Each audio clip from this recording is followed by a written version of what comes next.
पिछले वीडियो में हमने देखा था कि सीता जी प्रभु श्री राम को देखकर पुनः भवानी जी के मंदिर में गई और उनके चरणों की वंदना करके हाथ जोड़कर बोली,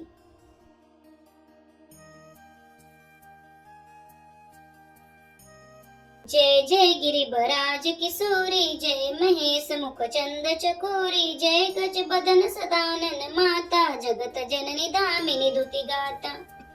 हे श्रेष्ठ पर्वतों के राजा हिमाचल की पुत्री पार्वती, आपकी जय हो जय हो। हे महादेव जी के मुख रूपी चंद्रमा की ओर टकटकी लगाकर देखने वाली चकोरी, आपकी जय हो। हे हाथी के मुख वाले गणेश जी और 6 मुख वाले स्वामी कार्तिकेय जी की माता, हे जगजननी, हे बिजली की सी कांति युक्त शरीर वाली, आपकी जय हो।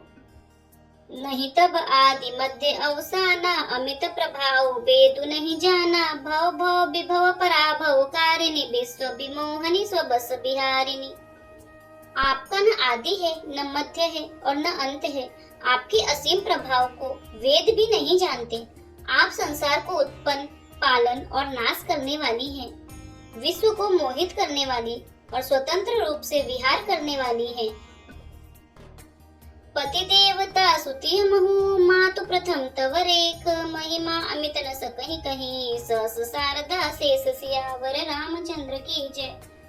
पति को इष्ट देव मानने वाली श्रेष्ठ नारियों में हे माता, आपकी प्रथम गणना है। आपकी अपार महिमा को हजारों सरस्वती और शेष जी भी नहीं कह सकते। सेवत तो ही सुलभ फलचारी, वरदायनी पुरारी प्यारी, देवी पूजी पद कमल तुम्हारे, सुर नर मुनि सब होए सुखारे। हे भक्तों को मुंह मांगा वर देने वाली, हे त्रिपुर के शत्रु शिव जी की प्रिय पत्नी, आपकी सेवा करने में चारों फल सुलभ हो जाते हैं। हे देवी, आपके चरण कमलों की पूजा करके देवता, मनुष्य और मुनि सभी सुखी हो जाते हैं। मोर मनोरथ जानहु नीके, बसहु सदा उरपुर सबहि के, कीनेहु प्रगट न कारण तेहि, अस कहि चरण गहे बह देहि। मेरे मनोरथ को आप भली भांति जानती हैं, क्योंकि आप सदा सबके हृदय रूपी नगरी में निवास करती हैं। इसी कारण मैंने उसको प्रकट नहीं किया। ऐसा कहकर जानकी जी ने उनके चरण पकड़ लिए। विनय प्रेम बस भई भवानी, खसी माल मूर्ति मुस्कानी, सादर सिंह प्रसाद सिर धरे, बोली गौरी हर सोहि अबरयु। गिरिजा जी सीता जी के विनय और प्रेम के वश में हो गई। उनके गले की माला खिसक पड़ी और मूर्ति मुस्कुराई। सीता जी ने आदर पूर्वक उस प्रसाद को सिर पर धारण किया। गौरी जी का हृदय हर्ष से भर गया और वे बोली, सुनु सिय सत्य असीस हमारी, पूजहि मन कामना तुम्हारी, नारद बचन सदा सुचि साचा, सो वर मिलहि जाहि मनुराचा। हे सीता, हमारी सच्ची आशीष सुनो, तुम्हारी मनोकामना पूरी होगी। नारद जी का वचन सदा पवित्र, संशय, भ्रम आदि दोषों से रहित और सत्य है। जिसमें तुम्हारा मन अनुरक्त हो गया वही वर तुमको मिलेगा। मनु जाहि राज्यो मिले ही सोबरु, सहज सुंदर सावरो, करुणा निधान सुजान सीलु, स्नेहु जानत रावरो। एहि भांति गौरी असीस सुनि सिय सहित ही हरसी अली, तुलसी भवानी पूजी पुनि पुनि मुदित मन मंदिर चली। जिसमें तुम्हारा मन अनुरक्त हो गया है वही स्वभाव से ही सुंदर सांवला श्री रामचंद्र जी तुमको मिलेगा। वह दया का खजाना और सुजान सर्वज्ञ है, तुम्हारे सील और स्नेह को जानता है। इस प्रकार श्री गौरी जी का आशीर्वाद सुनकर जानकी जी समेत सब सखियां हृदय में हर्षित हुई। तुलसीदास जी कहते हैं, भवानी जी को बार बार पूछकर सीता जी प्रसन्न मन से राजमहल को लौट चली। जानी गौरी अनुकूल, सिय हर्ष न जाहि कहीं, मंजुल मंगल मूल, बामंग फरक नहीं लगे। गौरी जी को अनुकूल जानकर सीता जी के हृदय को जो हर्ष हुआ वह कहा नहीं जा सकता। सुंदर मंगलों की मूल उनके बाएं अंग फड़कने लगे। हृदय सराहत सियलो नाई, गुर समीप गवने दो भाई, राम कहा सब कौशिक पाई, सरल स्वभाव सुवत छल नाई। हृदय में सीता जी के सौंदर्य की सराहना करते हुए दोनों भाई गुरु जी के पास गए। श्री रामचंद्र जी ने विश्वामित्र जी से सब कुछ कह दिया, क्योंकि उनका सरल स्वभाव है, छल तो उसे छूता भी नहीं है। सुमन पाई मुनि पूजा कीनी, पुनि आशीष दो भाई न दीनी, सुफल मनोरथ हो तुम्हारे, राम लखन सुनि भय सुखारे। फूल पाकर मुनि ने पूजा की, फिर दोनों भाइयों को आशीर्वाद दिया कि तुम्हारे मनोरथ सफल हो। यह सुनकर श्री राम लक्ष्मण सुखी हुए। करी भोजन मुनि बर विज्ञानी, लगे कहन कछु कथा पुरानी, विगत दिवस गुरु आए सुपाई, संध्या करन चले दो भाई। श्रेष्ठ विज्ञानी मुनि विश्वामित्र जी भोजन करके कुछ प्राचीन कथाएं कहने लगे। इतने में दिन बीत गया और गुरु की आज्ञा पाकर दोनों भाई संध्या करने चले। प्राची दिसी ससी उअउ सुहावा, सिय मुख सरिस देखि सुख पावा, बहुरी विचारु कीन मन माई, सिय बदन समहिम कर नाई। उधर पूर्व दिशा में सुंदर चंद्रमा उदय हुआ।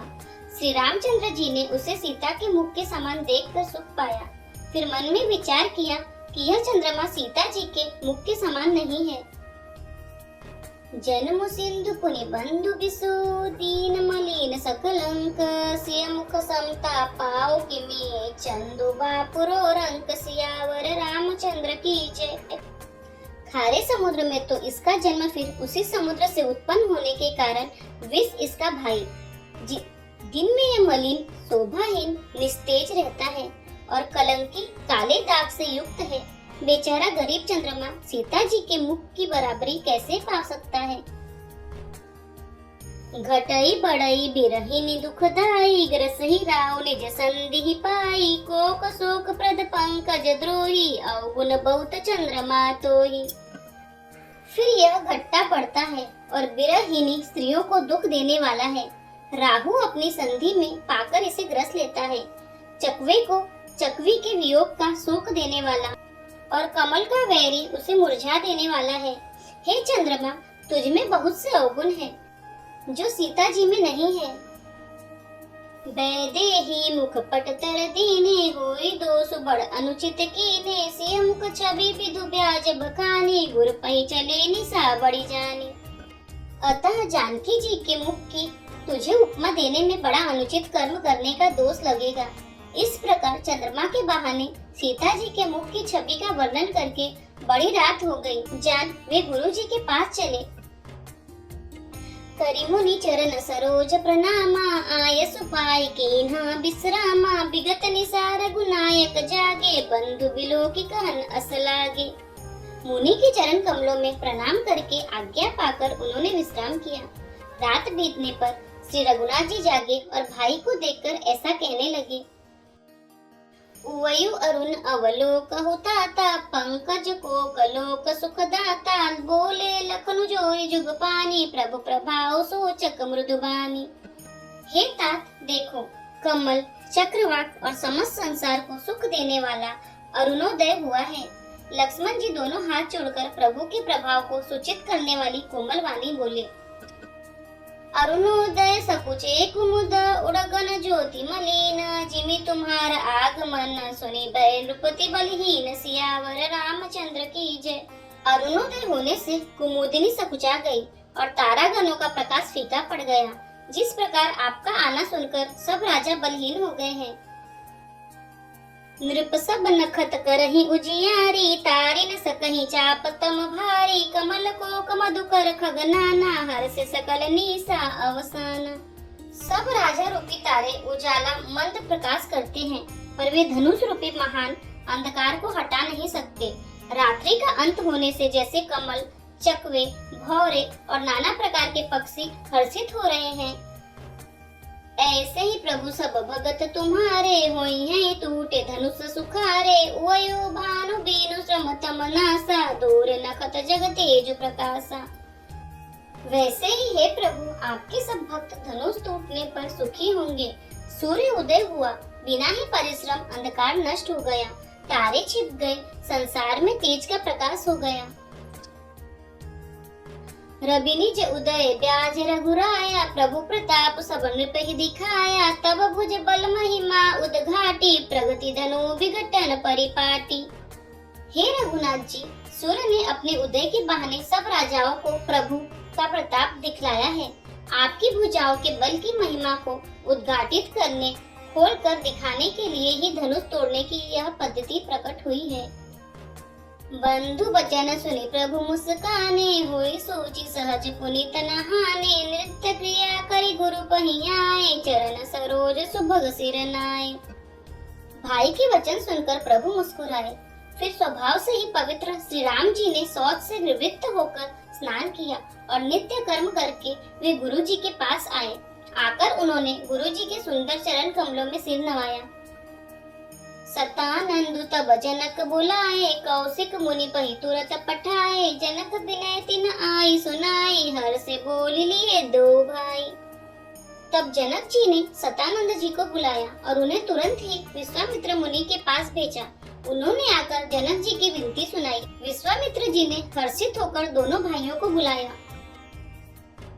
सतानंद पद बंदी प्रभु, बैठे गुरु पहि जाई। चलहु तात मुनि कहेउ तब, पठवा जनक बुलाई। सियावर रामचंद्र की जय।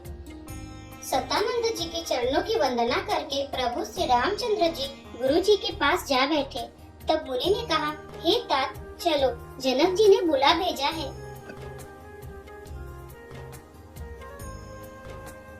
सिय स्वयंवरु देखिए जाए, ईसु काहि धो देई बड़ाई। लखन कहा जस भाजनु सोई, नाथ कृपा तव जा पर होई।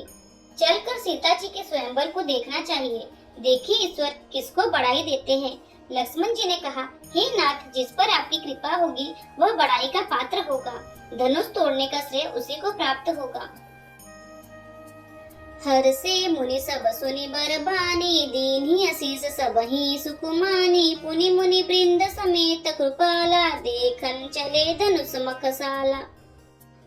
इस श्रेष्ठ वाणी को सुनकर सब मुनि प्रसन्न हुए। सभी ने सुख मानकर आशीर्वाद दिया। फिर मुनियों के समूह सहित कृपालु श्री रामचंद्र जी धनुष यज्ञशाला देखने चले। रंग भूमि आए दो भाई, असि सुनि सब पुरबासी न पाई। चले सकल गृह काज बिसारी, बाल जुबान जरठ नर नारी। दोनों भाई रंग भूमि में आए हैं। ऐसी खबर जब सब नगरवासियों ने पाई, तब बालक, जवान, बूढ़े, स्त्री, पुरुष सभी घर और काम काज को भुलाकर चल दिए। देखी जनक भीर भय भारी, सूची सेवक सब लिए हकारी। तुरत सकल लोगन पहि जाऊ, आसन उचित देऊ सब काऊ। जब जनक जी ने देखा कि बड़ी भीड़ हो गई है, तब उन्होंने सब विश्वास पात्र सेवकों को बुलवा लिया और कहा, तुम लोग तुरंत सब लोगों के पास जाओ और सब किसी को यथा योग्य आसन दो। कही मृदु बचन विनीत तिन्ह, बैठाए नर नारी। उत्तम मध्य नीच लघु, निज निज थल अनुहारी। सियावर रामचंद्र की जय।